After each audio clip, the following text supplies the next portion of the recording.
Para iniciar, ya tenemos en la gatera al ingeniero Julio César Tomás. Voy a hacer una breve presentación. El ingeniero Tomás es ingeniero civil de la Universidad Tecnológica Nacional, Facultad Regional Pacheco. Es docente de la materia Tecnología del Hormigón, director del laboratorio de hormigón, que está acreditado en el SAC, dentro del LabTec, SAC INTI. Es especialista, obviamente, en ensayos no destructivos, y es muy importante entender que el ingeniero hace muchos años que está trabajando en esto. Todos los equipos que se van a mostrar son de propiedad del ingeniero Tomás, o sea, no estamos mostrando equipos que no están disponibles. Eso es muy importante, porque a veces uno muestra cosas que todavía no llegaron.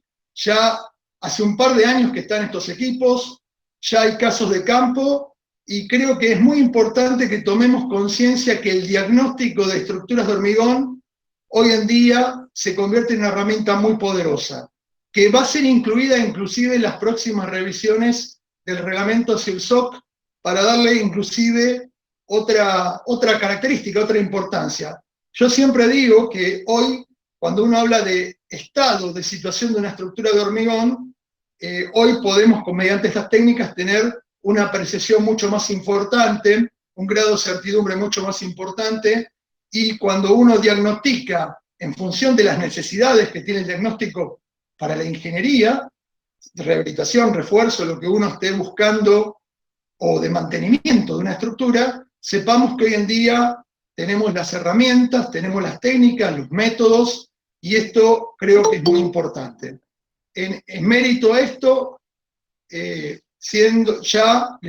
cedo la palabra al ingeniero Tomás, les agradezco y después nos estaremos reencontrando al final de la disertación. Bueno, buenas tardes. Nuevamente agradezco a todos los patrocinantes para darme la oportunidad de exponer en estos temas, que es para mí una pasión. La verdad, como decía recién el ingeniero Rayago, para mí es una pasión. Ya desde estudiante me involucré en esto y empecé a desempeñarme en esta área. Así que bueno, sin dar muchos más rodeos, comenzamos. Lo que vamos a ver es cómo abordar un diagnóstico.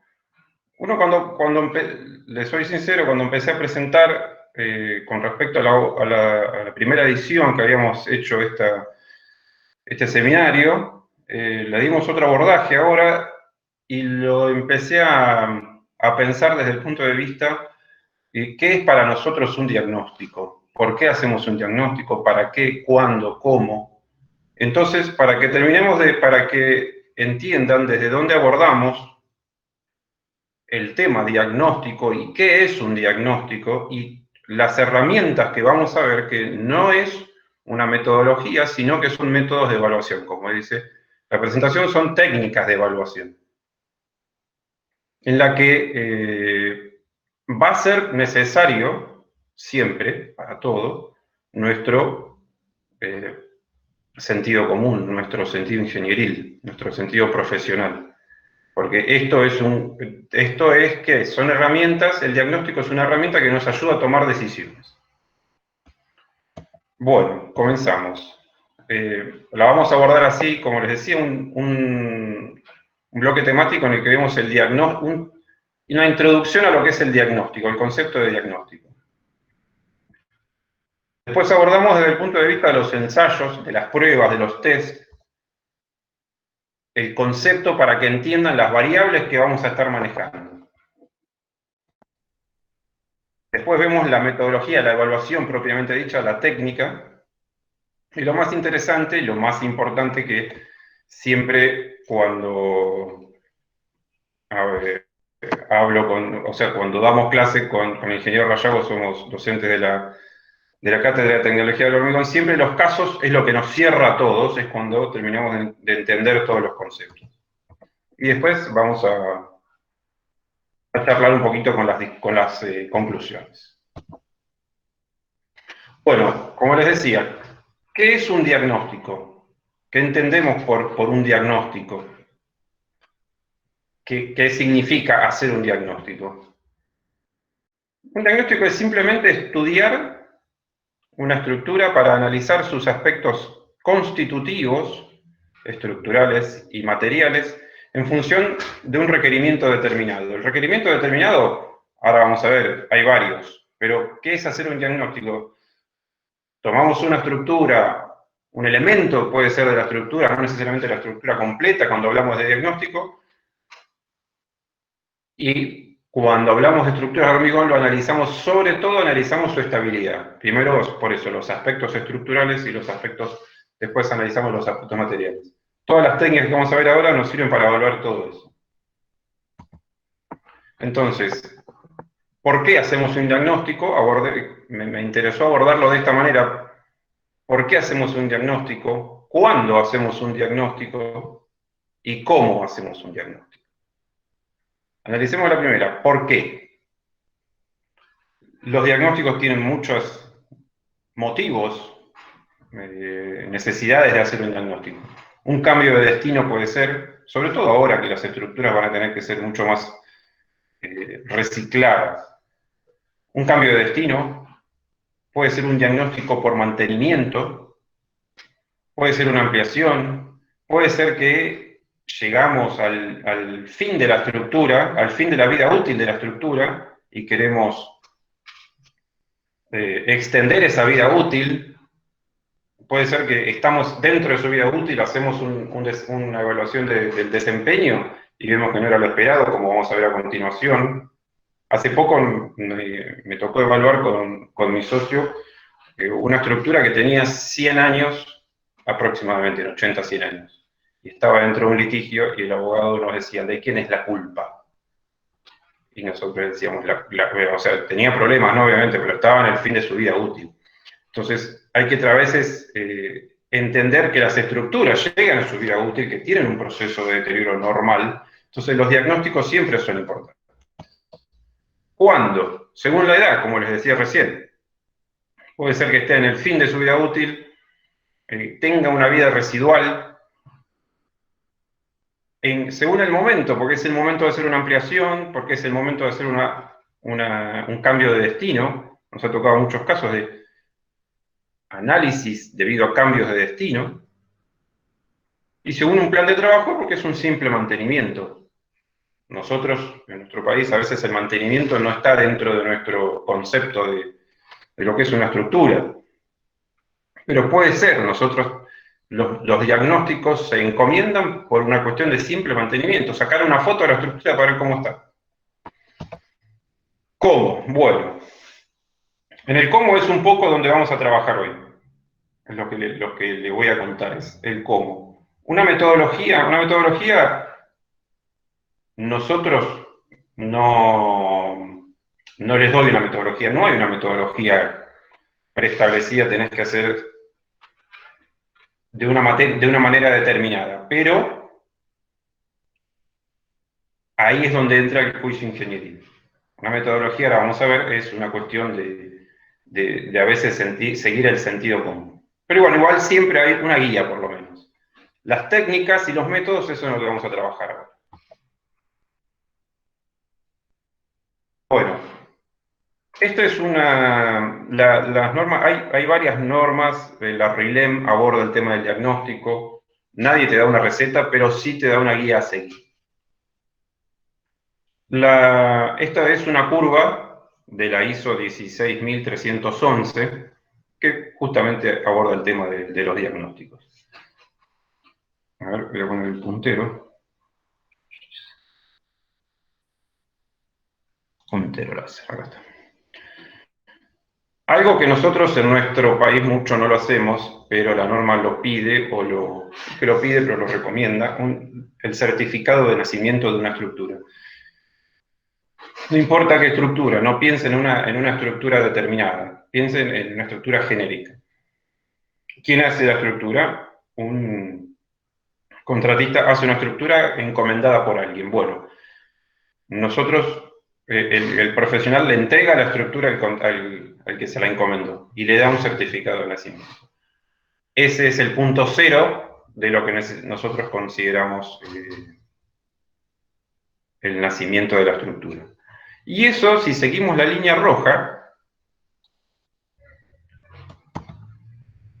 vemos que tiene un envejecimiento natural, que es lo que les decía hace un rato. Tiene su deterioro paulatino, hasta que cumple su vida útil.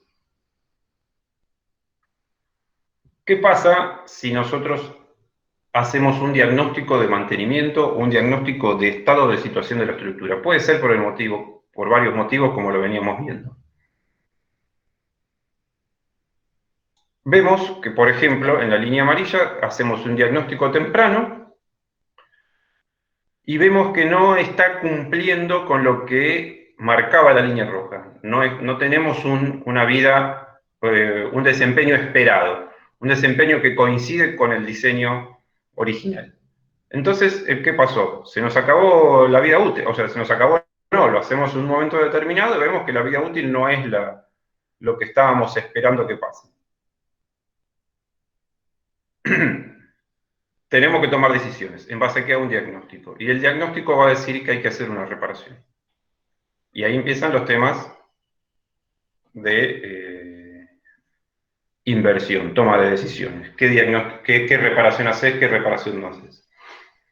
La curva azul representaría una reparación parcial, donde extendimos un poco la vida útil porque encontramos el problema.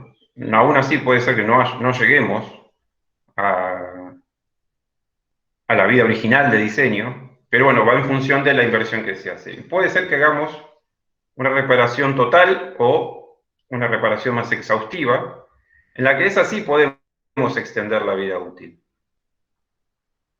¿A qué voy con esto? Cuando hacemos un diagnóstico nosotros analizamos vida residual, vida remanente.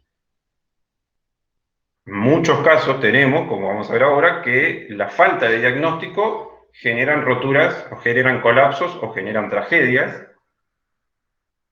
que podían haber sido previstas.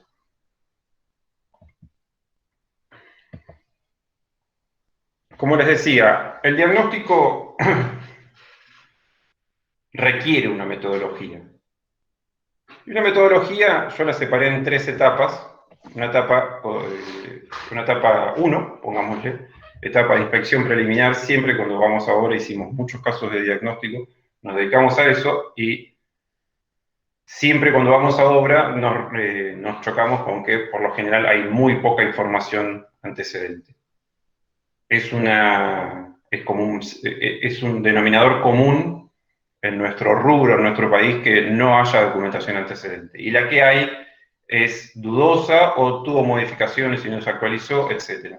Ya nos cuesta mucho saber, en muchas ocasiones, saber cuándo nació esa estructura. Pero bueno, recolectamos todo tipo de información. Cuándo nació esa estructura, si tuvo planes de mantenimiento, si no lo tuvo, analizamos en función del tiempo y demás con qué materiales fue constitutivo, cuál es el uso, cuál es el próximo uso. Hacemos una inspección visual. La inspección visual, yo no la introduje en esta presentación, pero la inspección visual es la más importante, es el más importante ensayo no destructivo que podemos hacer los ingenieros. El ojo de ingeniero, como yo siempre le digo a los alumnos, tiene que ser calibrado. Y lo calibra la experiencia. Y el ensayo no destructivo más importante es la inspección visual. Porque eso nos da muchísima información y nos genera, el sentido común nos genera las necesidades de hacer determinados ensayos. Esos determinados ensayos son los que hacemos en la etapa 2. Ahí sí vamos a campo, atacamos la estructura con todo lo que nosotros consideramos necesario, hacemos ensayos no destructivos. Nuestros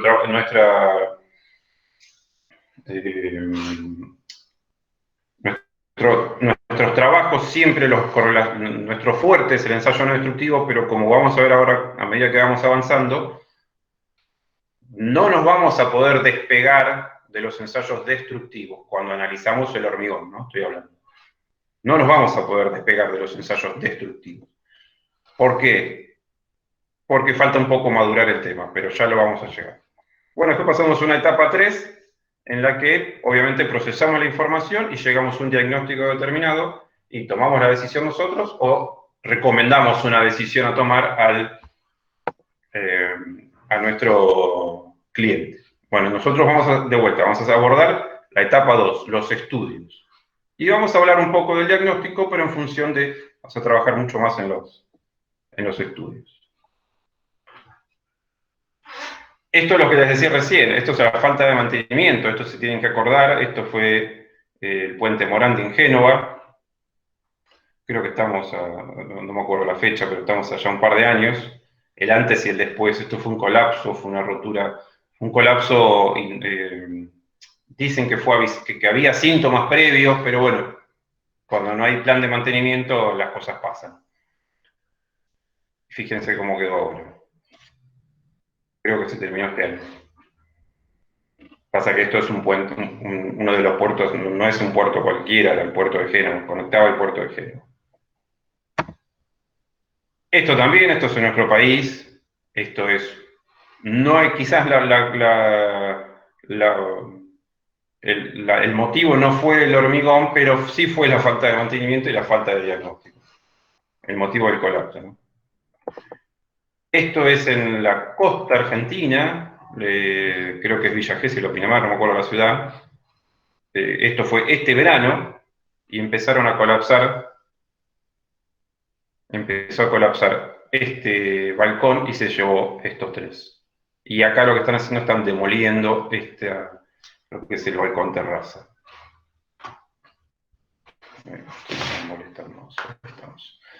Esto es no moneda corriente, pero pasa mucho, en nuestro país pasa mucho, desconozco en otros países, pero pasa mucho. Y los balcones es todo, estructuralmente es sensible, nosotros no tenemos incorporado la necesidad de hacer mantenimiento y corremos riesgos muy altos.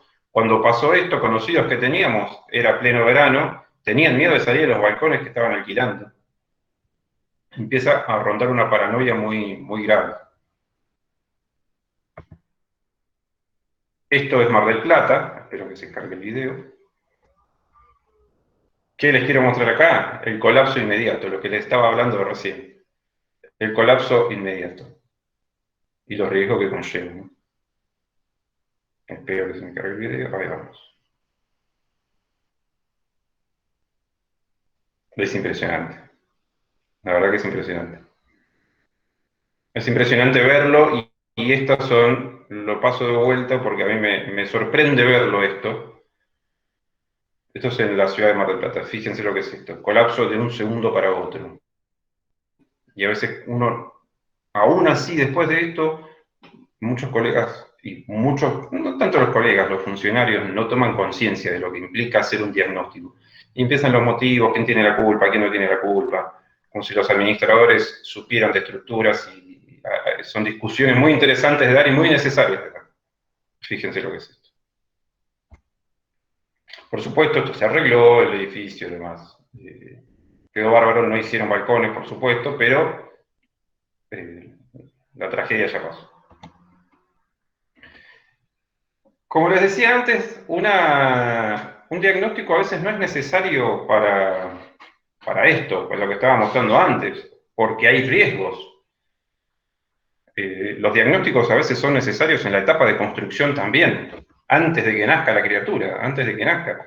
¿Por qué? Porque hay procesos que en obra, sobre todo en el estado fresco, en el manejo del hormigón en estado fresco, a veces no son del todo bien controlados y suceden cosas como esta. Fíjense lo que es esto.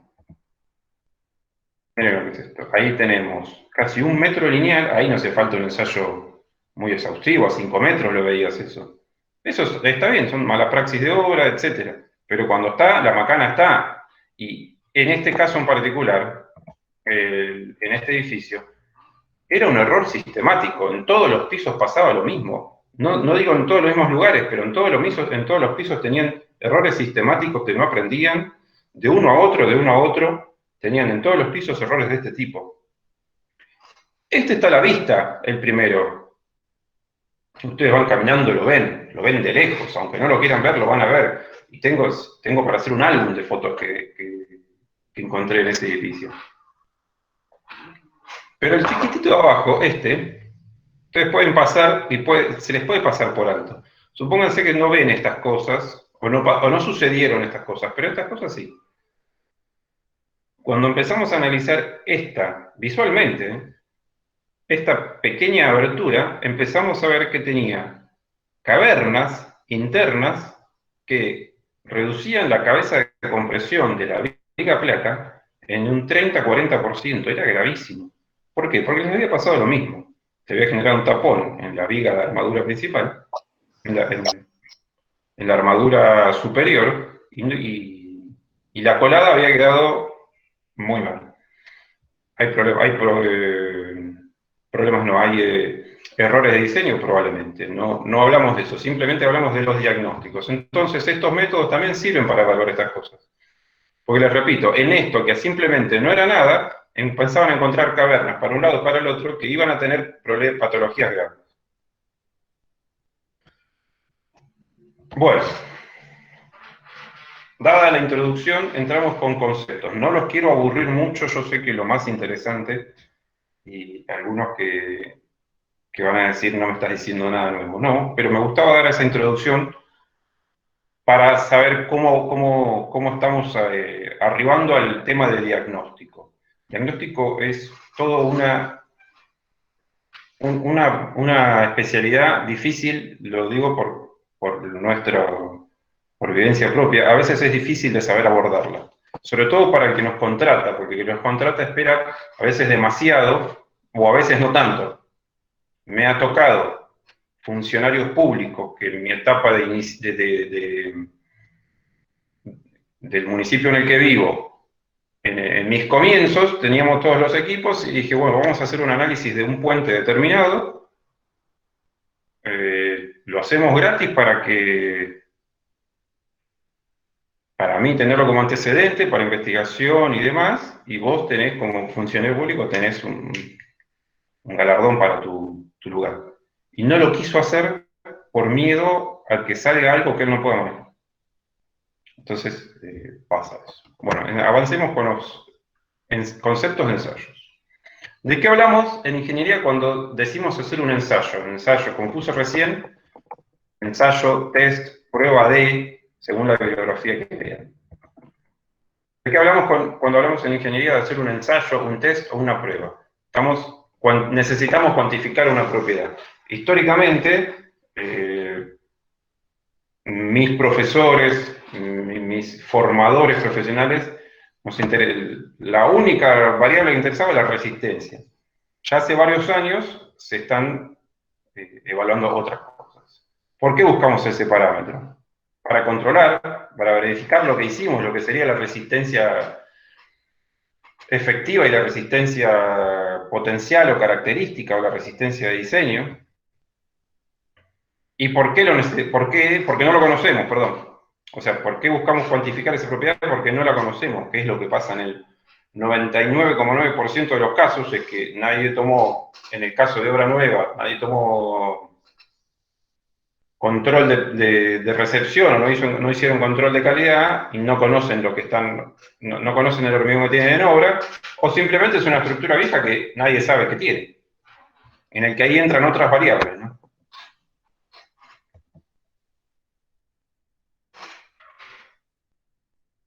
¿Qué es un ensayo no destructivo? El nombre lo dice. Es no destruir la pieza, el elemento que estamos analizando. Entonces, lo que dice esto se denomina un ensayo no destructivo a cualquier tipo de prueba practicada a un material que no altere de forma permanente sus propiedades físicas, mecánicas o dimensionales. ¿Por qué? Porque en un ensayo destructivo nosotros sacamos un testigo, lo ensayamos en la prensa y por supuesto no existe más. Eso se hace en laboratorio. Nosotros no vamos a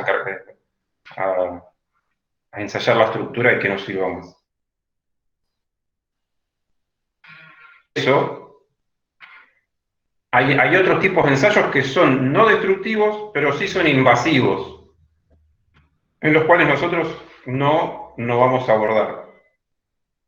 Y esta definición es totalmente pasable o extrapolable al mundo de la mecánica. Yo hace poco hice un curso de ultrasonido y Y uno ve cómo la industria de la construcción, la industria de la ingeniería de la construcción a veces necesita reflotar todos los ensayos destructivos, sobre todo con los avances de las técnicas que no los estamos considerando, primero por falta de normativa, por falta de una base estadística y por falta de actualización, simplemente. Como les decía antes, hoy se estudian otros parámetros, no solamente la resistencia. Les voy a poner algunos. Potencial de corrosión y la homogeneidad. Ahora hablamos de la corrosión y homogeneidad. O sea, potencial de corrosión. ¿Cómo está la estructura?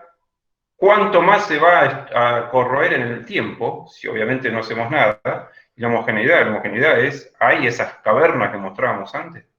Y por supuesto, como ingenieros no nos interesa solamente el hormigón. Si es una estructura de hormigón armado, necesitamos saber qué pasa con la armadura.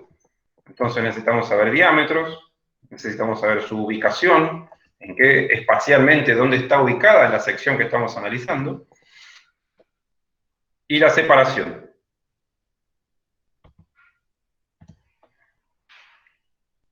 Bueno, vamos a empezar ya con las técnicas. No me quiero exceder, porque quiero que lleguemos bien al primer corte, vamos bien.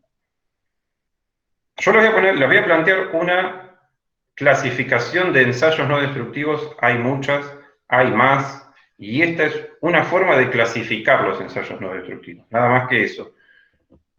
Puede ser que haya métodos faltantes, hay todo un mundo de ensayos no destructivos, pero no todos son aplicables, primero en nuestro país, porque no están los equipos determinados. Y a veces no todos son aplicables directamente. Entonces, según lo que estamos evaluando, resistencia / homogeneidad. Deformaciones, una típica prueba de carga, o durabilidad, que es todo un universo en los ensayos en durabilidad. O según el funcionamiento, o sea, el funcionamiento del equipo, del aparato que hace con el que se ejecuta el ensayo. O sea, efectos sobre superficie, ondas electromagnéticas, nucleares, ondas elásticas. También los ensayos a veces son posibles de realizar, pero tienen que tener una factibilidad real de hacerlo. Por ahí yo no quiero ir a analizar una columna y tengo que desalojar el piso superior e inferior, y obviamente el piso en el que trabajo, o desalojar 100 metros a la redonda, por los métodos nucleares. En cambio, las ondas elásticas, las ondas electromagnéticas no afectan la vida humana y son mucho más factibles, mucho más realizables, por lo tanto, mucho más comunes. Acá lo que también quiero hacer es un poco romper la inercia de no voy a hacer un ensayo no destructivo porque debe ser caro. Hoy en día las cosas cambiaron en ese sentido. Bueno, comenzamos. Les voy a contar sobre estos 4 hoy. El primero, estoy seguro que muchos lo conocen, pero no se desilusionen que voy a dar algo más interesante de lo que habrán visto en su formación académica. Los otros, el método por ultrasonido es mi método favorito, en el que incluso estamos haciendo trabajo de investigación con el ingeniero Rayago. El método de radar escáner es, para que hagan, seguro saben cuando les hablo de un georradar, bueno, esto es un georradar chiquitito, con una frecuencia muy alta, en la que está seteado para hormigón, en la que nos genera, ahora lo van a ver, es espectacular, nos genera una volumetría en la que nos metemos dentro de la estructura y vemos ubicación, diámetro, porosidad, nidos de abeja, es espectacular. Y el último es nuevo, es para estudiar los niveles de corrosión, que se trabaja con corrientes inducidas y medimos diferencias de voltaje. Bueno, arranquemos. Nuestro famoso y bien ponderado, o mal ponderado algunas veces, esclerómetro o martillo de Smith, la técnica de esclerometría. Este dispositivo es el con el que yo trabajo, tengo 2, con el que trabajamos con mi socio, y siempre, ahí está el analógico, perdón, que es una barra, y el digital, que es esto. Estos dispositivos ya están mucho más potenciados, se setean en función de la inclinación, tienen un acelerómetro que mide la inclinación que le estás dando, te corrigen los valores, es mucho más interesante que los clásicos. Entonces, el dispositivo, ¿cuál es el principio? Voy a pasar rápido, seguro lo conocen, pero después van a ver cómo se torna más interesante. Determina el valor de la fuerza superficial para verificar la uniformidad. Por correlación con probetas moldeadas se puede determinar la resistencia de la compresión. Esto es relativo, por supuesto. Hay muchas variables que alteran el valor, hay que saber usarlo, hay que saber cuándo usarlo. Cuándo usarlo lo puedes usar todo el día, si querés, en cualquier lugar, como quieras. Hay que ver si lo estás usando bien y que esos valores son bien interpretados y bien aplicados. No es lo mismo hacer una estructura que tiene 30 días o 28 días que una estructura que tiene 280 días o 2800 días. Bueno, lo que ven a la derecha es una clásica curva de correlación. Está extraída del libro de nuestro colega Malotra. Ahí nosotros hacemos nuestras propias curvas de correlación, después les voy a contar. ¿Tiene un error? Tiene un error el esclerómetro. Por eso hay que descartarlo, no, para nada, porque el error, si nosotros nos quedamos con un solo ensayo, estamos cometiendo un error. Perdón, un solo método, estamos cometiendo el error nosotros. Tiene una incertidumbre, era el término. Como les decía, hay muchas variables que alteran el valor, por lo tanto hay que saber hacerlo. El concepto es muy simple. En la figura A vemos que el émbolo está extendido, empezamos a empujar el dispositivo contra la pared que lo estamos aplicando. Llega un momento que esta masa se suelta, genera un golpe de impacto, y después una reglita graduada que está acá, este es en el viejo, ¿no? Genera el índice de rebote. ¿Por qué se puede ver afectado este valor? Súper afectado, muy afectado por la carbonatación. Por el tamaño y rigidez de la pieza. No es lo mismo hacer este ensayo en una columna, pónganle, en planta baja de un edificio de 20 pisos, o ni siquiera 20, pónganle 10, una columna central, me voy a la misma columna central en el piso 10. El estado de tensión de la estructura es muy distinto. Por lo mismo, obviamente, con respecto a la rigidez, no es lo mismo hacerlo sobre una columna de 15 por 30 que una columna de 1 por 1. Por supuesto, la humedad es importante. Nos ha tocado de hacer esclerometría en columnas de 6 metros de alto, de 15 por 20, y era como una especie de puntal mal apoyado, como vibraba. Todas estas variables se controlan en obra. Por supuesto, la edad lo tenemos que estimar. La humedad se controla, no puedo controlar a la humedad, si relevamos ese valor. Tipo de agregado, si lo sabemos, si hacemos un testigo lo vamos a saber, si no, no vamos a poder inferir. Y rugosidad superficial. La punta del émbolo es importante como apoyo. Y lo que podemos encontrar acá, que a veces lo hace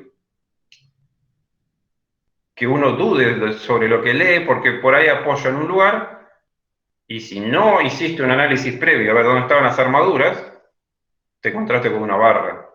Si lo hiciste, por ahí te encontraste con una piedra, un recubrimiento malo y tenías una piedra.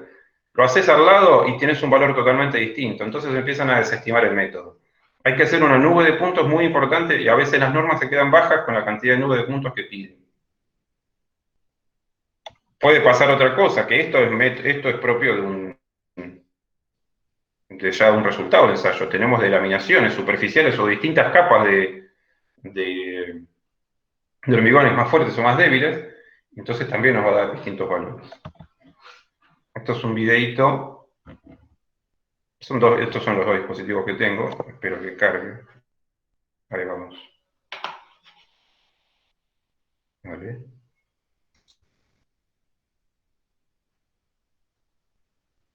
Simple, esto es prueba, es un ensayito para mostrar acá. Este se traba a la derecha y hace el golpe. Y este es el digital. Es lo mismo, el concepto es totalmente igual, nada más que este ya tiene seteado normas ASTM, normas RILEM, perdón, no, normas del Eurocódigo, y son, es mucho más fino el análisis.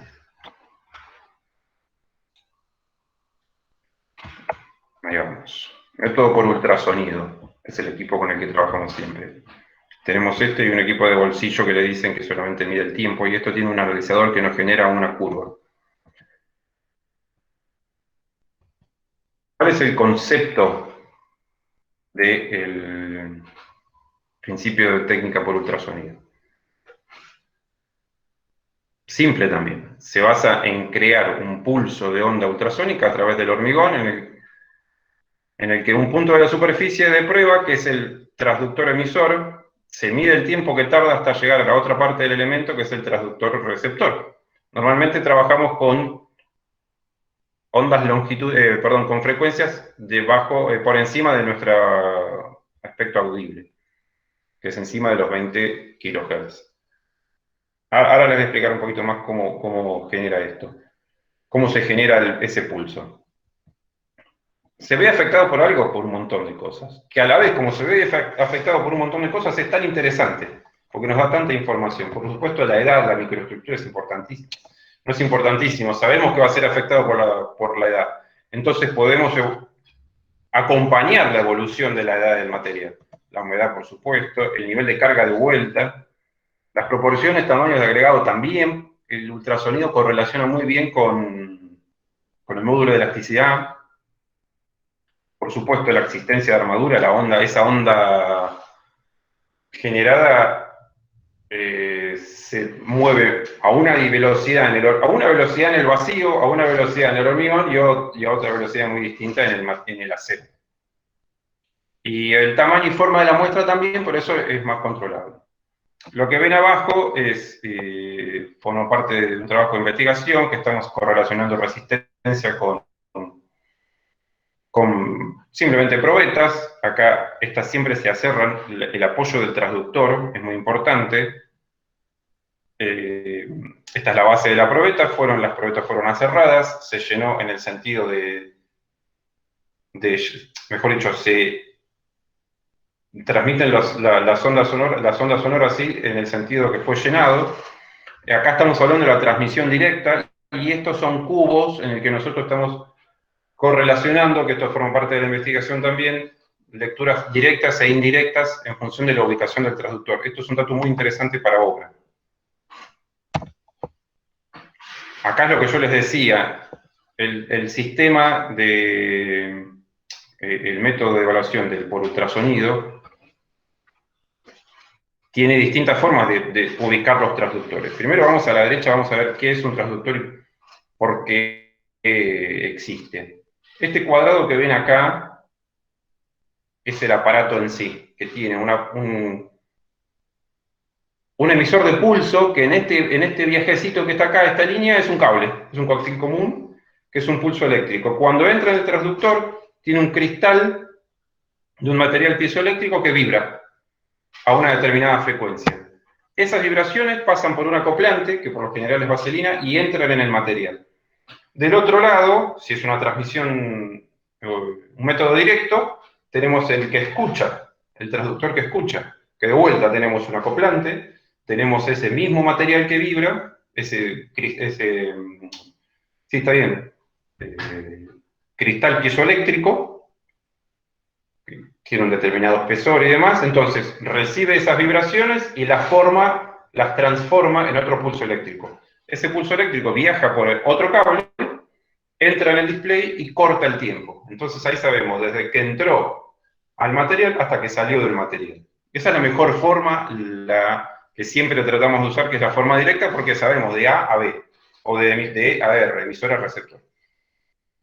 Hay otras formas. En realidad es la semidirecta, que si fuese formando lo que vendría a ser la hipotenusa de un triángulo, O la indirecta, en la que ponemos tanto emisor como receptor en la misma superficie. Acá de vuelta ven imágenes. Acá estos son todos cubos porque nosotros analizamos no solamente en resistencias en probetas, sino en cubos también. Y hay cubos de distintas medidas. Me quiero extender con el tiempo. ¿Para qué hacemos todo esto? ¿Cuál es nuestro sentido de investigar? ¿Y por qué lo interesante de las curvas? Fíjense, estas tres probetas que están acá, son 3 probetas cortadas, todas de hormigón elaborado, materializadas con distintos, es evidente, ¿no? Para que entiendan bien, lo que están viendo es una probeta, un cilindro de 15 centímetros de diámetro por 30 de alto, cortado al medio. Y pulido, ¿no? Porque si no, no se ven los agregados. Entonces, esta es la matriz cementicia, la matriz del material. Esto es por donde pasa la onda. Y fíjense qué distintas matrices, ¿no? Cada probeta, por supuesto, esto es lo lindo del hormigón, cada elemento es distinto. Y lo que ven acá abajo es un testigo de una losa que materializamos a propósito con un típico hormigón empírico, nuestra vieja y conocida fórmula 133, nada más que esta era un poquito alterada, pero creo que era 552, esa es la que usaban los grandes cementistas, que te hacían cualquier cosa con esa mezcla. Cualquier elemento, no cualquier cosa como material. Entonces, ¿qué hacemos? Sabiendo, ¿cuál es el objetivo de hacer todo esto? Sabiendo qué está pasando por dentro del material, comparamos con las curvas, resultados. Eso es uno de los usos de las curvas. Las curvas tienen otros usos también, midiendo los picos, midiendo la amplitud, otro universo que da para un seminario específico. Entonces, toda esta información nos sirve un montón para campo. Entonces, ¿qué permite el método por ultrasonido? Identificación de nidos de abeja y vacíos siempre, medición de grietas y fisuras, zonas con falta de homogeneidad, acuérdense la caverna que vieron hace un rato, capas de menor densidad, ahora les voy a decir cómo, estudios de hidratación del cemento por el contenido de humedad, la onda, la velocidad se ve muy alterada, el estudio de durabilidad porque analizamos las distintas capas, y como yo les decía, correlaciona muy bien mejor todavía que con la resistencia, correlaciona con el módulo de elasticidad. ¿A dónde se puede aplicar? En estructuras existentes, nuevas, en vigas, en losas, prácticamente en cualquier lado. Tenemos que saber lo que estamos haciendo, nada más.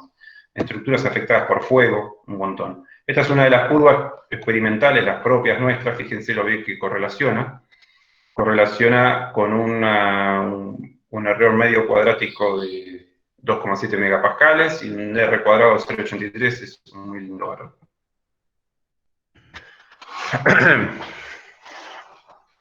Este es un método, no voy a tardar mucho, ya vamos bien. Método combinado, esto es fabuloso. No estaba está desarrollado hace tiempo, pero combinamos los dos valores, índice de rebote y velocidad UPV, velocidad del pulso ultrasónico. Esto fue desarrollado hace tiempo para distintos tipos de hormigones, para distintos tiempos de curado. Estos nomogramas, nosotros estamos trabajando para hacer nuestros nomogramas. No se puede aplicar esto en cualquier lugar del mundo. Esto tiene que ser desarrollado para cada industria con sus propios materiales. Y nosotros estamos trabajando en nomogramas propios. Fíjense lo interesante de esto, ¿qué hace? Relaciona velocidad con índice de rebote, o sea, tenemos velocidad horizontal en los 3 gráficos, índice de rebote vertical, y estos nomogramas son curvas pónganle isolíneas de resistencia, estos están megapascales.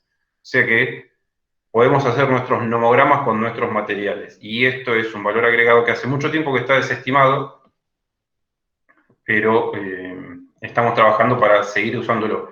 Nosotros lo usamos estos, pero siempre cuando usamos, cuando mejor se correlaciona con el material que estamos trabajando. Estas son fórmulas, son todas formas experimentales, pero cada fabricante no, cada investigador llega a sus propias fórmulas. Del Reilem, Tanigawa, son investigadores muy interesantes. Esto me da pie a mostrarles lo que les estaba diciendo. Las curvas que vieron antes es una curva con un transductor, con el transductor que ven a la derecha. Este transductor es el clásico que se usa en Argentina, en todos los equipos van a ver esto, que tiene 50 kHz. El que ven acá a la derecha es el de 150 kHz. Entonces, ¿qué hacemos nosotros con eso? Calculamos velocidad siempre, en este cubo, y abajo calculamos longitud de onda. ¿Por qué la longitud de onda? Porque la longitud de onda nos hace ver cosas más chicas dentro del material. Discontinuidades menores dentro del material. Eso es lo que hace ver una menor longitud de onda. Entonces, ¿qué hacemos? Siempre trabajamos analizamos el cubo y vemos la matriz, qué es lo que está pasando. Todo esto ahora es información valiosísima, porque uno cuando está en obra tiene que saber cómo atacarlo por todos lados. Y tratar de tener el mayor bagaje de información posible. Y acá ven, esto es en este cubo, el cubo ven acá, específicamente en la foto anterior, ahí. Desde emisor hasta receptor, las curvas que se tuvieron con el transductor de 50 kHz y el de 150 kHz. La amplitud, fíjese la amplitud es 2500 mV y abajo estamos hablando que es con el transductor de mayor frecuencia en 100 mV. O sea que estamos viendo cosas mucho más chiquitas. Como les decía antes, esto tiene un sentido de encontrar cosas más chicas y tiene muchas más aplicaciones de, por ejemplo, cálculos de resistencia, se puede inferir. ¿Para qué nos sirve esto? Para encontrar, al tener un transductor de mayor frecuencia, podemos encontrar capas de hormigón más débil, que nos ha servido en muchos casos, nos ha sido necesario en muchos casos para determinar, sobre todo cuando no teníamos acceso a ambas caras del elemento estudiado, nos ha tocado bóvedas en las que solamente teníamos acceso desde dentro. Entonces podemos inferir según la velocidad y según la capa si tenían capas de menores densidades. Bueno, no sé, Fernando, si me escuchás, ¿querés que corte acá o seguimos? Estamos en la hora pactada, no me quiero exceder. Bueno, yo diría que cortemos acá un instante para que los participantes puedan hacer algo, si tienen que hacer, y retomamos ya con el escáner y, bueno, en todos los casos, todo lo que falta, que son la parte más interesante de la presentación, ¿no? Exacto. 7:30, continuamos. 7:30, continuamos.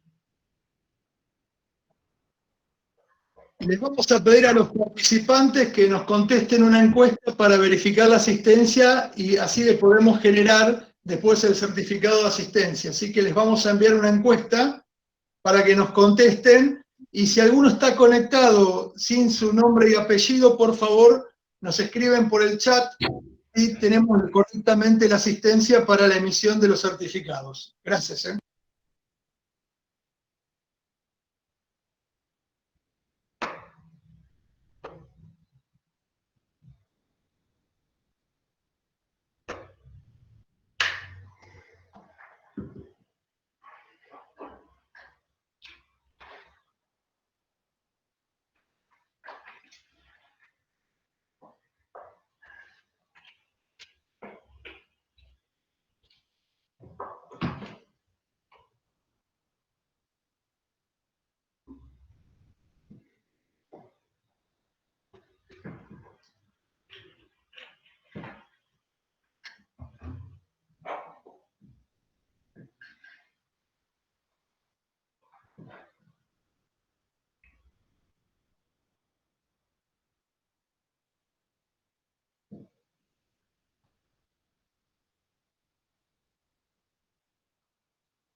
aprovechamos para recordarles que al finalizar la segunda parte, vamos a estar realizando una ronda de consultas sobre los temas que estuvo disertando el ingeniero Tomás. Así que cualquier pregunta que tengan la pueden ir, si quieren, aprovechar escribiendo en el chat.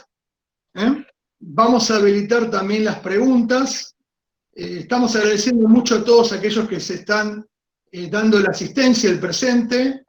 Por las dudas, como no todos los tenemos identificados con los nombres y apellidos que figuran en la inscripción, les pedimos que, por favor, nos aclaren para no tener problemas a la hora de emitir los certificados.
Aprovechamos también para comentarles que obviamente estamos grabando la actividad y que después vamos a compartir con ustedes el link que vamos a publicar y difundir en el canal de YouTube de Ingenieros en Acción. Así que van a tener acceso al video, obviamente editado, de la presentación y disertación del ingeniero Tomás. Así que me adelanto por si alguno necesita después acceder a este material, va a estar disponible en formato video en el canal de YouTube de Ingenieros en Acción. Así que ya les comunicaremos cuando está disponible vía correo electrónico. También recordarles que nosotros la comunicación la establecemos por correo electrónico, ¿no? Eso también hay que recordarles por ahora por correo electrónico. En este caso, el correo electrónico de actividades@ingeniosenaccion.net.ar. Cualquier duda o consulta, al final de de la presentación, el ingeniero Tomás les va a dejar un correo electrónico para que ustedes puedan acceder a cualquier tipo de consulta específica que, bueno, no se pudo establecer durante la disertación, el webinar, así que queda a disposición el ingeniero Tomás con una casilla de correo para que lo puedan contactar y hacerle las consultas del caso sobre esta temática de técnicas de ensayos no destructivos para el diagnóstico de estructuras de hormigón. Ya estaríamos volviendo, ya el ingeniero Tomás va a retomar esto para continuar con la actividad.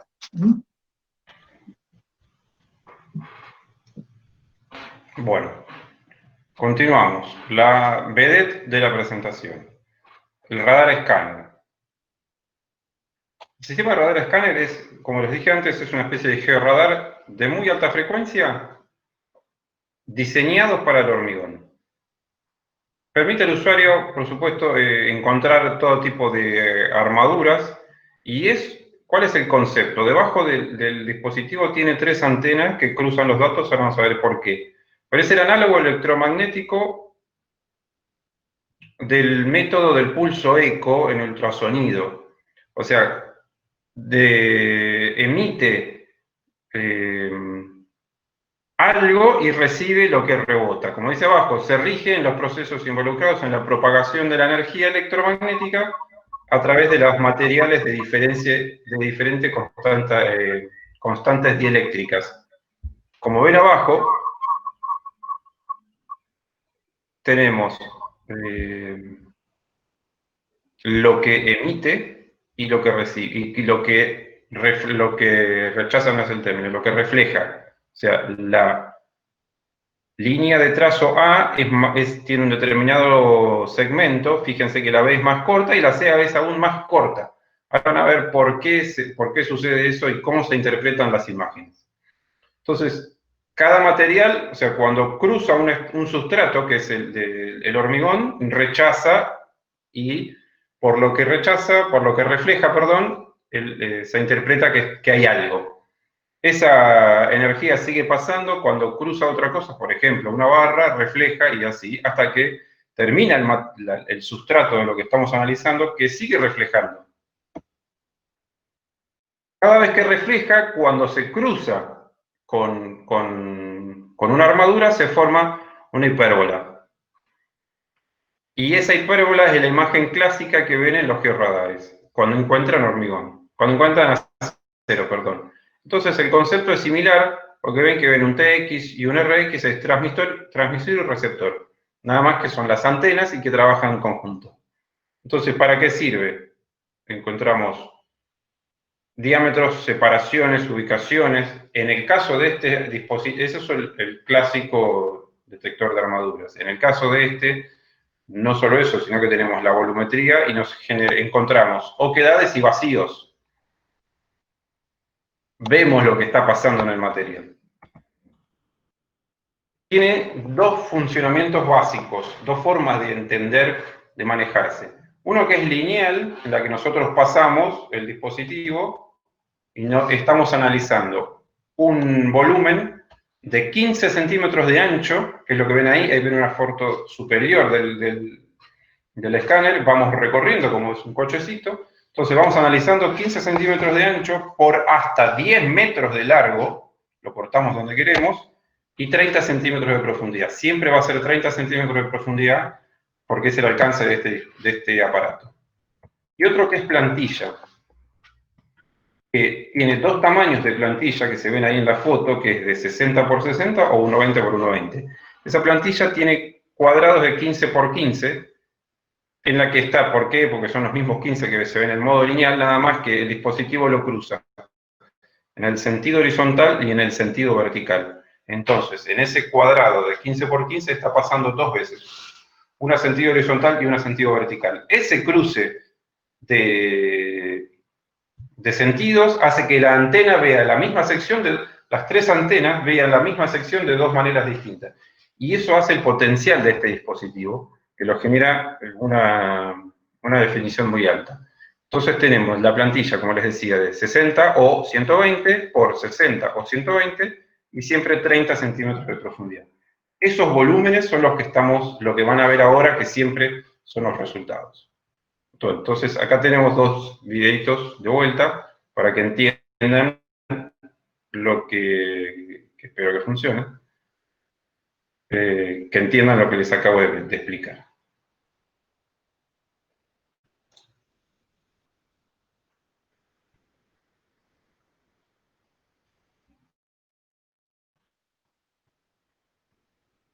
Ven, ahí está pasando. Lo que se ve en la pantalla es el tabique que estábamos escaneando. En la parte que muevo mis dedos es un corte, en la parte superior es como lo rebate y se ve las armaduras. Es como estar mirando a través es como una especie de radiografía que genera. Y ahí lo podemos extender, lo que están viendo ahí es una lectura inmediata, ¿no? Lo que uno ve en el momento. Y esta es la plantilla. En la plantilla uno recorre en el sentido horizontal, ya tienen contado la cantidad de vueltas que da, y el de escáner ya sabe que termina. Y es simple, eso es, una aplicación es muy simple, el tema es interpretar lo que uno está viendo.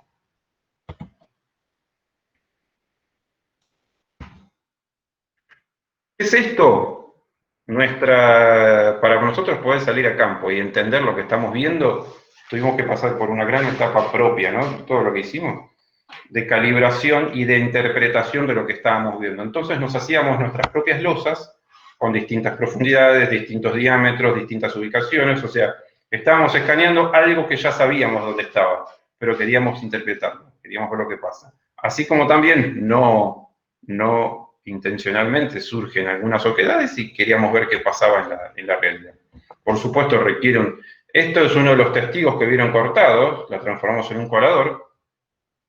Esto es uno de los testigos que vieron cortados, este es el hormigón hecho a mano que les decía, y acá estamos puliendo, dándole una terminación buena a la losa para poder hacer ultrasonido también. El método de estudio de la corrosión, no solo de la corrosión, sino de una variable, una propiedad del material que no es nueva, pero poco utilizada, que ahora sí se está utilizando en otros países, por ejemplo México ya lo tiene en sus reglamentos, que es la resistividad. Este dispositivo funciona de dos maneras distintas. Lo apoyamos, tiene 4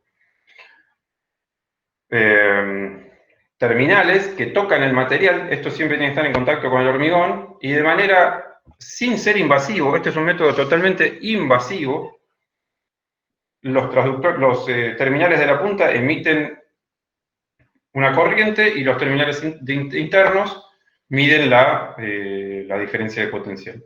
Y con eso se infiere sobre lo que vamos a ver ahora. Entonces, se aplica una corriente constante entre las ondas extremas y mide el voltaje entre las ondas internas. Y este método también tiene otra forma clásica, que es el método de media celda, que se inhabilitan los terminales del medio y quedan extremos, y solamente queda un punto de contacto en el medio, que es este verde, que con un cocodrilo tenemos que picar, eso ya es invasivo, como se ve en la figura, tenemos que picar y tocar la armadura. Al tocar la armadura, ahí se miden diferencias de potenciales directamente.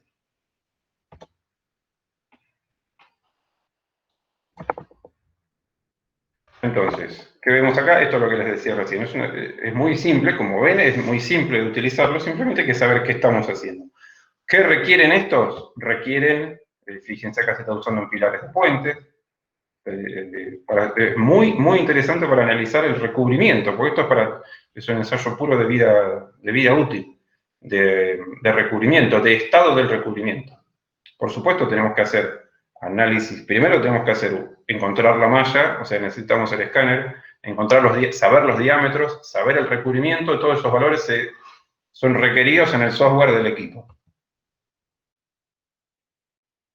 Este equipo analiza la resistividad, nos dice la resistividad. La resistividad es una propiedad del hormigón, ¿no? Es una propiedad de cada material propia y recíproca a la conductividad. El hormigón mide la capacidad del paso de corriente que genera la corrosión. Es decir, cuanto más resistividad tiene, mejor es su defensa del hormigón. Cuanto menor es su resistividad, perdón, cuanto mayor es su resistividad, más corriente va a pasar, al revés de lo que estaba diciendo. ¿Para qué casos nos interesa? Para cuando tenemos ataques por dióxido de carbono, es decir, que la superficie está carbonatada. Eso es uno, puede ser que la resistividad sea mala por el diseño de mezcla. Entonces, cuanto menor, este nivel de corrosión está de muy bajo a muy alto. Esto está en ohms por metro. Cuanto menor es la resistividad, es muy alta la protección. Y cuanto mayor es la resistividad, es muy baja la protección. Estos son valores de referencia. Este es un caso que estábamos analizando, es un tabique. Entonces tenemos, ¿para qué sirve? Este dispositivo nos da la velocidad de corrosión en función de cómo está en el momento que está analizando. O sea, cuántos micrones por año se va a corroer. También puede decir, si estamos cargando el diámetro correcto, es cuántos micrones por año se fue corroído en función de la resistividad que analiza en el momento. Y el potencial sí es ese, cómo se va a corroer en el tiempo. Y directamente eso es trasladable a vida útil. Y la resistividad, esa resistividad también es correlacionable, correlaciona muy bien con resistencia. O sea, es un parámetro más que podemos correlacionar. Casos de estudio, lo más interesante.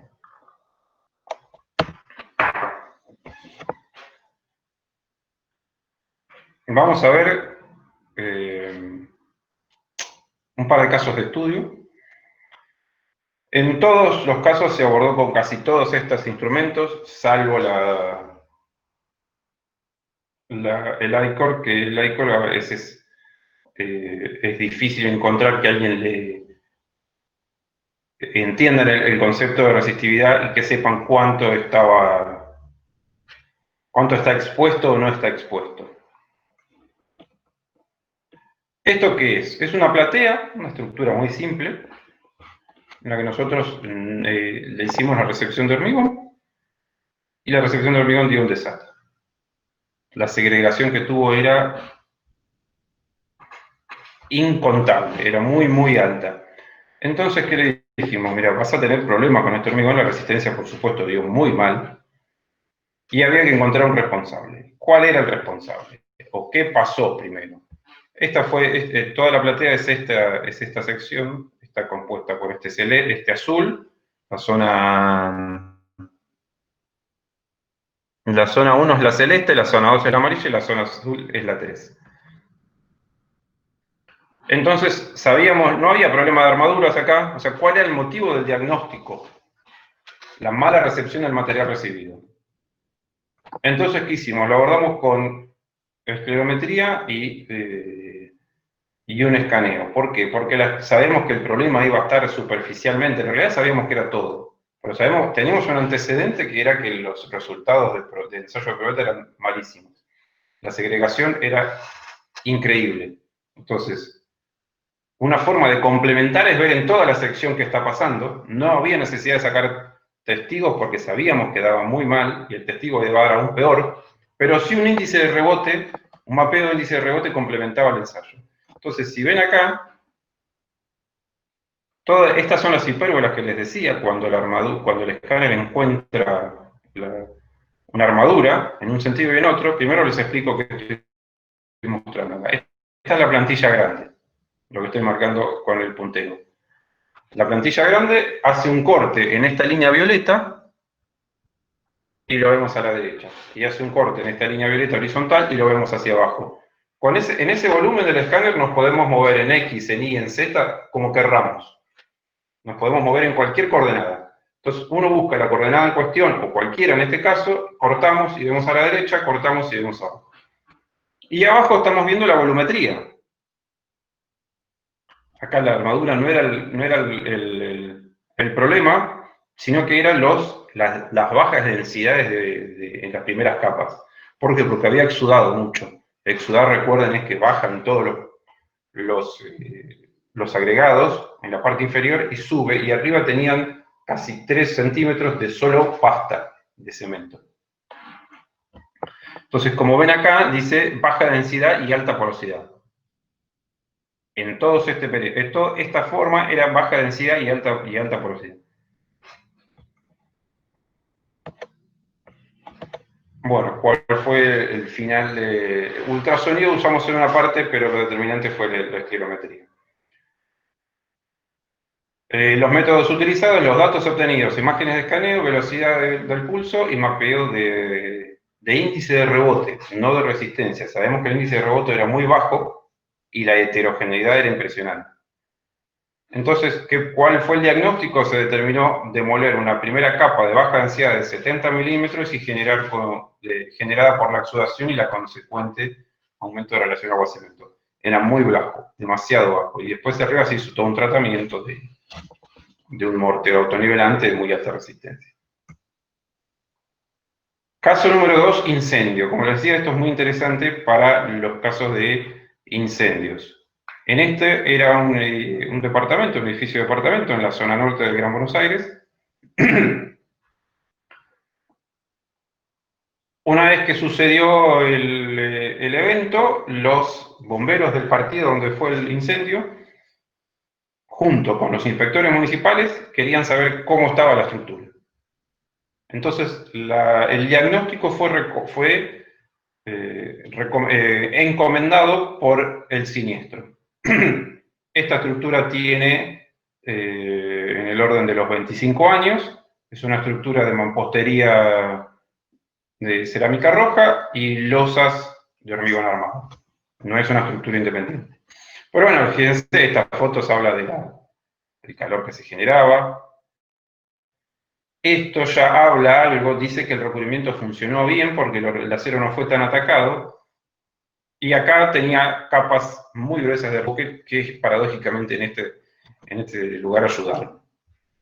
¿Qué estábamos haciendo acá? Escaneamos balcón superior. Estas flechas que ven acá es como, me quedó decirles, cómo fue la llama. La llama es cómo fue atacado este balcón superior. Algo que fue a favor es que fue corto el incendio.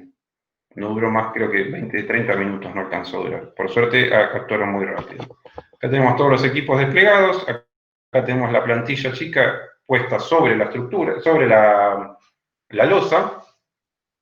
Ahí estábamos haciendo ultrasonido y acá estábamos escaneando el balcón. ¿Qué vemos acá abajo? Es esta sección que se ve ahí. Acá no se ve bien, pero tenía un espesor de 15 centímetros. Y nosotros estoy viendo, lo que vamos a determinar acá es la ubicación de la armadura, simplemente eso. Es la ubicación de la armadura, bueno, acá oquedades no había, pues es una estructura que estaba funcionando hace tiempo. Pero para un balcón es determinante, creo que en la que viene, acá se ve muy bien. En la que viene, acá vemos la estructura de una muy buena manera. A la derecha tenemos una regla.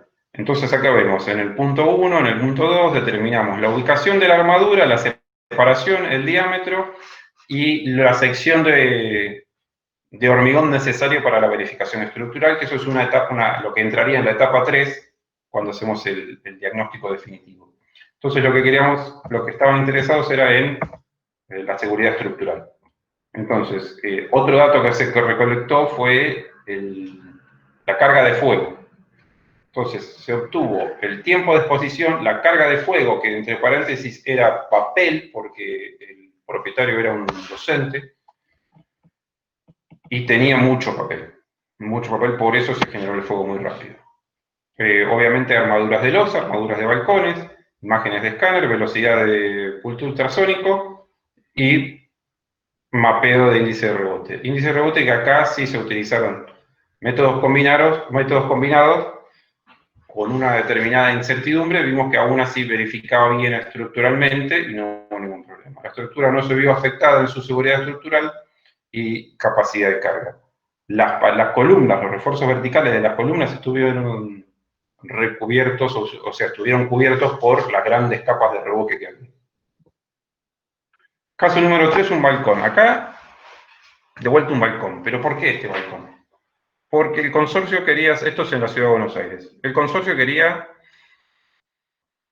encontraba a simple vista deformaciones que eran potenciales de colapso. O sea, tenían miedo que colapse porque veían deformaciones evidentes a simple vista. Bueno, empezamos a analizarlo. Acá hacemos lo que les muestro acá, es una planta, o sea, estamos mirando desde arriba, esto es la pared, acá está la ventana. Entonces, ¿qué hicimos? Lecturas superiores e inferiores para encontrar, ver los espesores de losa, encontrar las armaduras, diámetros, ubicaciones y demás. Y estos hicimos una lectura con plantilla, que se llaman RS, que es esta que estamos viendo acá. ¿Y qué hacemos con eso? Analizamos la longitud de anclaje de la armadura del balcón, que es un dato muy importante también, porque nos hemos encontrado con longitudes de anclaje que no cumplían. Entonces eso reducía el coeficiente de seguridad. Fíjense lo que nos encontramos. Este es un corte, porque era todo el edificio lo que relevamos. Y estos fueron los errores más, errores no, pónganle vicios ocultos, más llamativos, que evidenciaban la necesidad del consorcio de haber requerido el diagnóstico, pero veíamos que no era una deformación, sino que era un vicio oculto. Si ustedes ven acá arriba, sigan el cursor, esto es la parte de arriba del balcón, la ven horizontal. Ahora, sigan el cursor de vuelta, acá se acabó el balcón, acá está la armadura, acá se acabó el balcón. Y fíjense las deformaciones que tiene. Esto es amplificado, no tampoco deformado.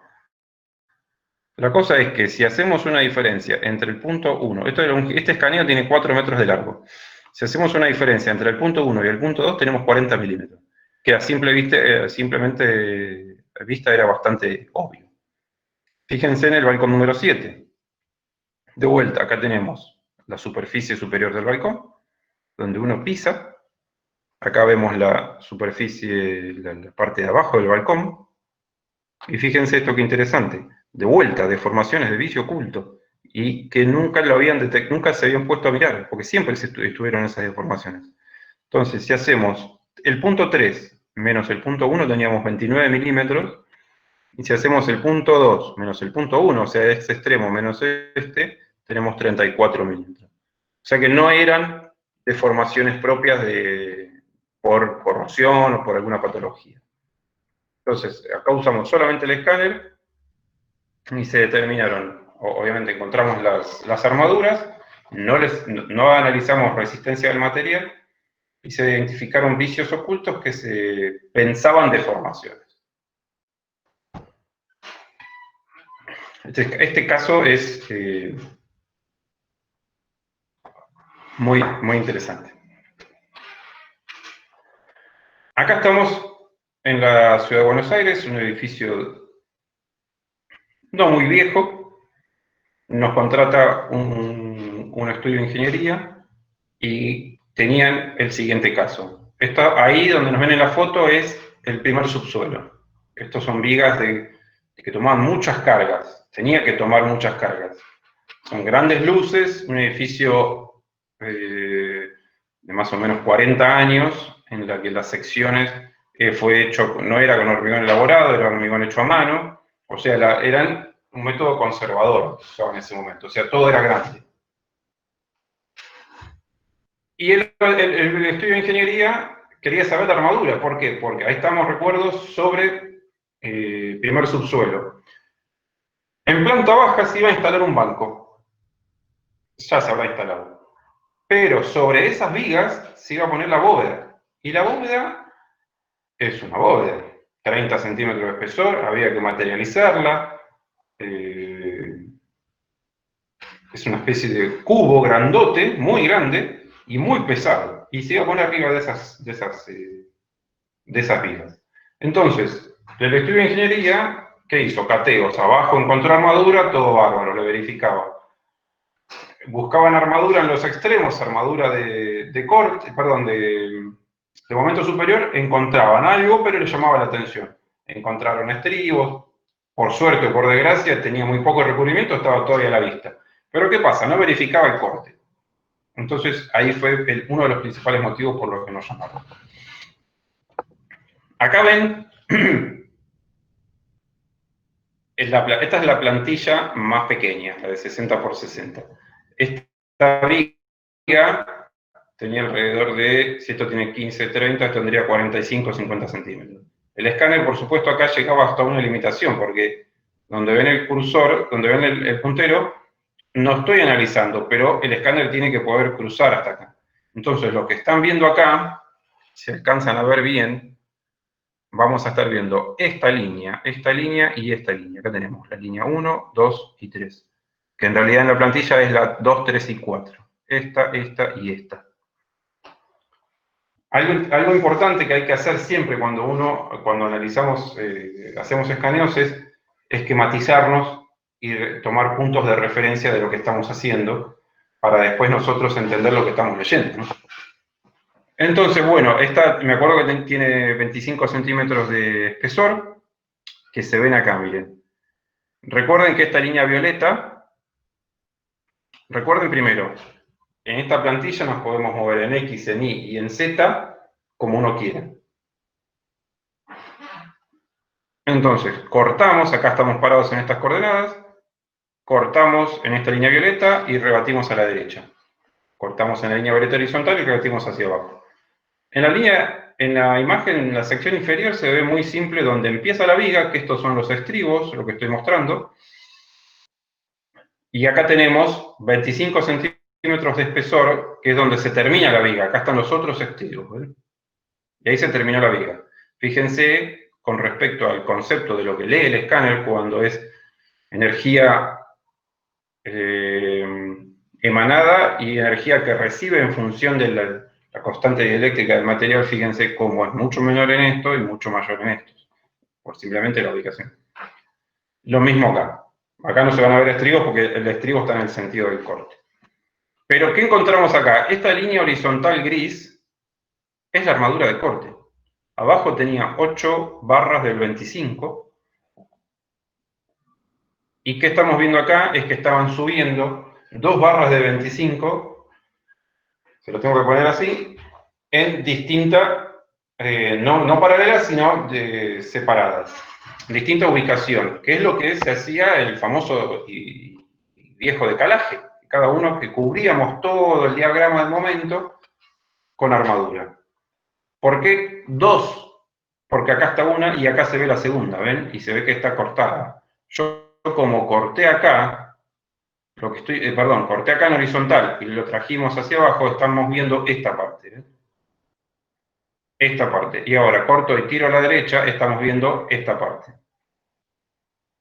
Esta es la hipérbola que genera esta barra, y esta es la hipérbola que genera la barra que estaba un poquito más adelante, pero en ese momento no lo veía. Moraleja, verificó bárbaro, porque tenían 2 barras de 25 para corte que le verificaba bárbaro. De acá abre una volumetría. Algo que acá no se ve es la armadura inferior, porque el escáner lo que ve es que dice, bueno, ahí hay mucha armadura, pero como lo estoy viendo desde el costado no puedo separarlo. Pero bueno, esto que ven acá, que está medio escondido, es esta volumetría, es esto. Y esta hipérbola que se ve acá cortada es esta que se ve acá.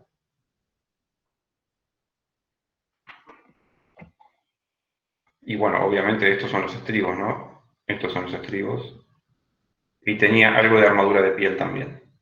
Fíjense que esta parte en la que son líneas es la que no escaneábamos. Yo corté, el escaneo lo corté ahí. Es esta parte, ¿no? En la que hay aire. Del fondo de viga hacia abajo no hay nada. Es esto.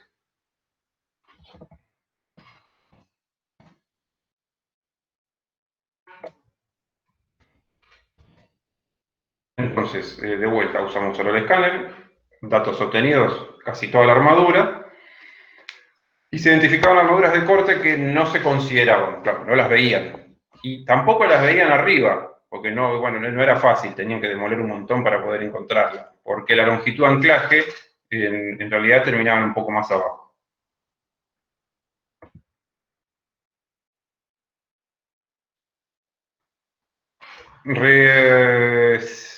Caso 5 es corrosión, resistividad. Este es el tabique que vieron hace un rato. En este caso usamos el ICOR para analizar la resistividad. Solo analizamos la resistividad. Y acá tenemos en ohm por metro.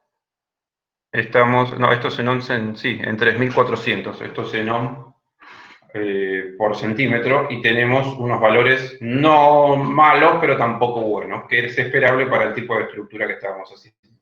Este mapeo que ven acá es esta malla que ven acá. ¿Por qué usamos esto? Porque ya habíamos hecho el escaneo, ya habíamos hecho el estudio de fenolftaleína, ya habíamos hecho todo. Ya sabíamos los diámetros. Esto es una losa premoldeada que para un mobiliario urbano, en que el fabricante nos contactó para decir que se la quería vender al municipio y quería como darle una especie de prospecto de lo que le estaba vendiendo. Bueno, le propuse hacer esto, le interesó, y hicimos el primer análisis y encontramos valores muy altos y muy dispares. Muy raros. Estos, imagínense que son líneas de nivel, y se dan cuenta que estamos de valores malos, que es en 2000, a muy malos, que es en 400. Entonces, ¿qué hizo este cliente? Cambió el diseño de mezcla. Mapeo de resistividad, mapeo de potencial de corrosión, con el exceso de agua debido al exceso de agua en realidad, porque empezamos a preguntarle cómo la estaba haciendo, vimos que el agua no la tenía controlada, por lo que generaba una disminución de la resistividad. Esto es el pilar de un puente. Se hicieron dos métodos, método de media celda y método del ICOR, y se analizaban. Ahora vamos a ver, uno por uno. Fíjense, esto es toda la base del puente. Esto es en Canadá.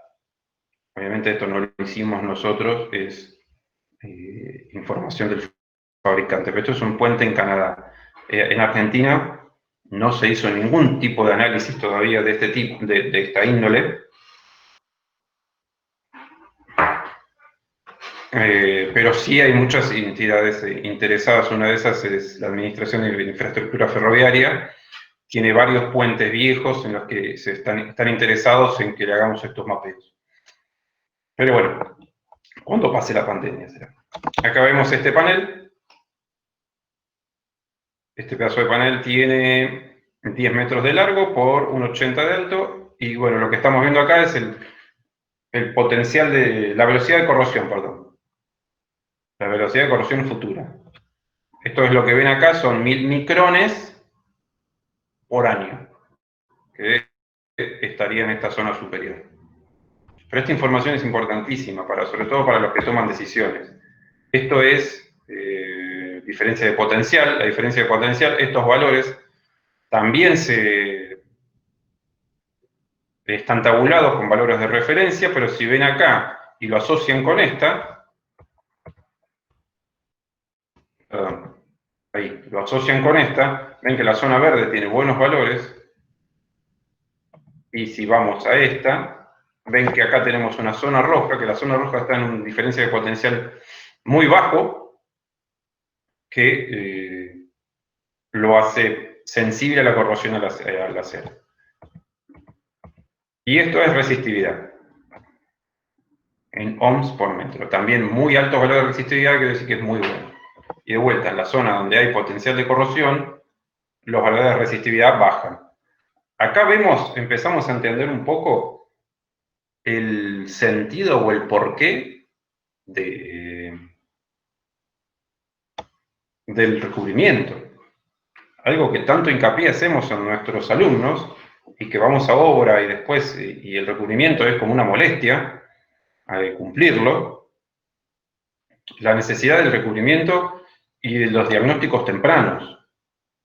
Ojo, también hay diagnósticos tempranos en el que encuentra el problema y después tenés que hacer otro diagnóstico para verificar que lo que hicieron está bien o que realmente va a cumplir. Es como tu nuevo punto de partida. Bueno, esperen que se me pasó esto. Método utilizado, acá usaron escáner y el ICOR. En los datos obtenidos, mapeo de resistividad y potencial de corrosión, y el diagnóstico lo infirieron sobre la vida útil.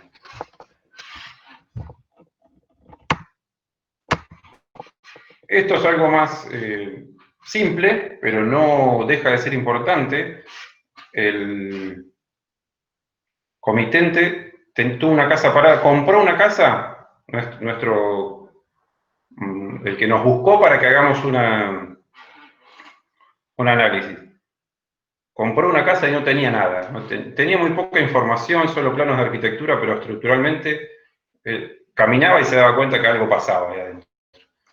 ¿Y qué pasaba? Estas cosas. Fíjense lo que es esto, estas estalactitas. Acá tenía problemas de humedad muy, muy, muy grave.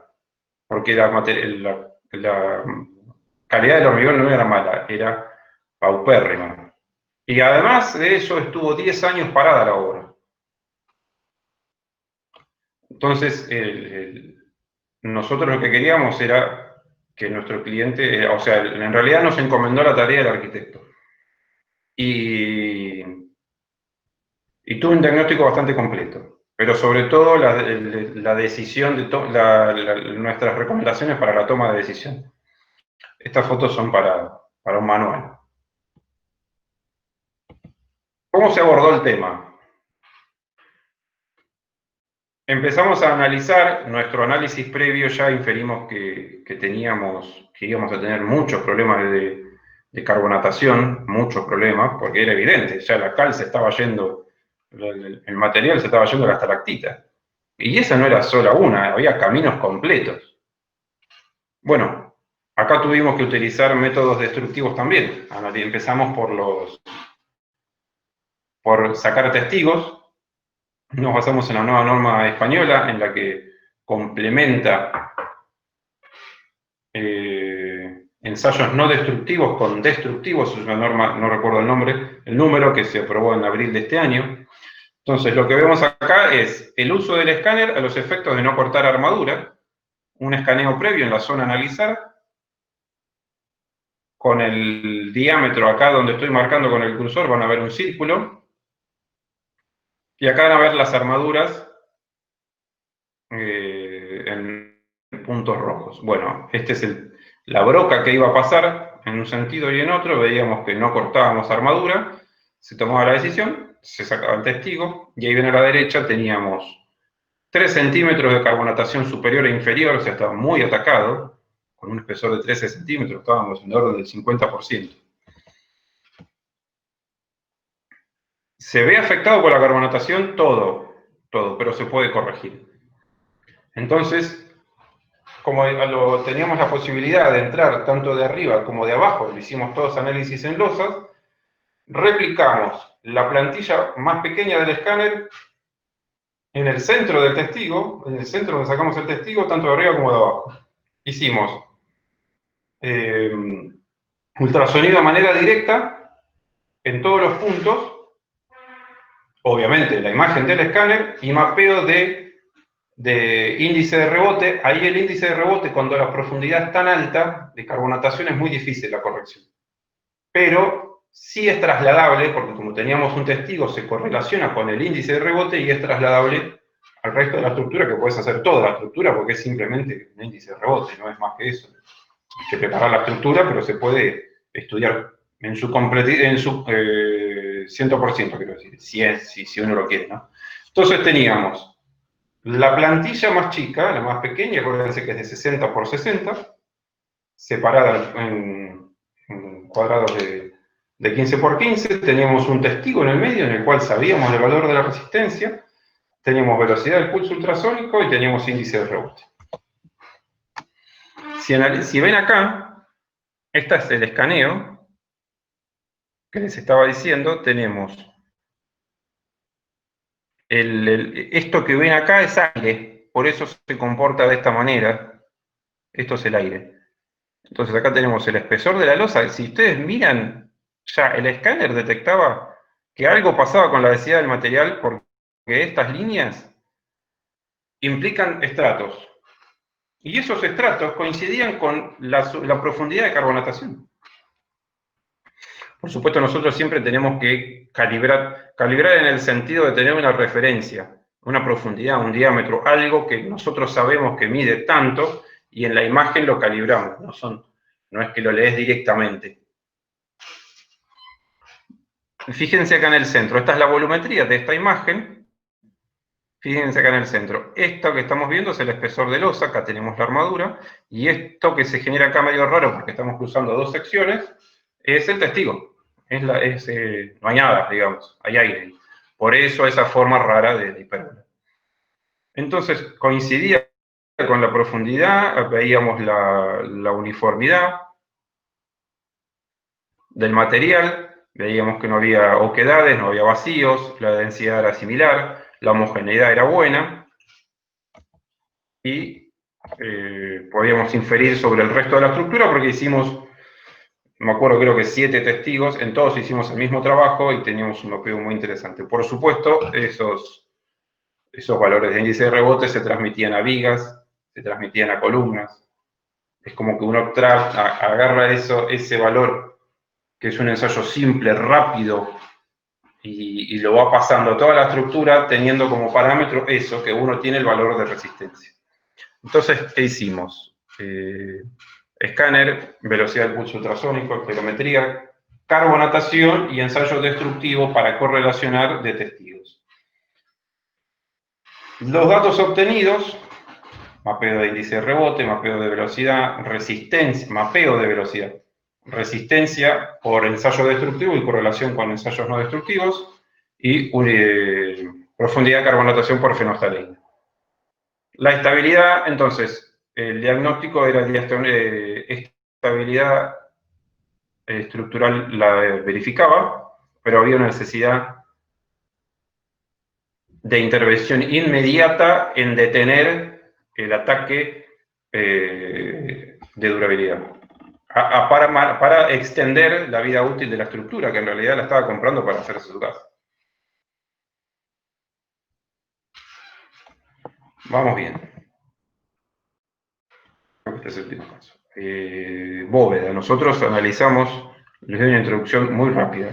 Allá por el 2016, creo, en Brasil le volaron a una transportadora de caudales muy importante, le volaron literal con dinamita una bóveda, tenía caudales, y como consecuencia de eso, al año siguiente, el Banco Central de la República Argentina le pide a la misma transportadora de caudales, le dice que pase información constructiva de sus bóvedas. Esa transportadora de caudales tiene el 80% del mercado a nivel nacional en Argentina.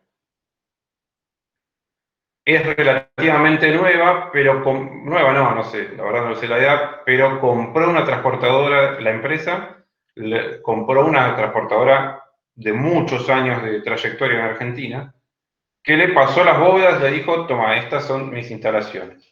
No tenían ninguna información.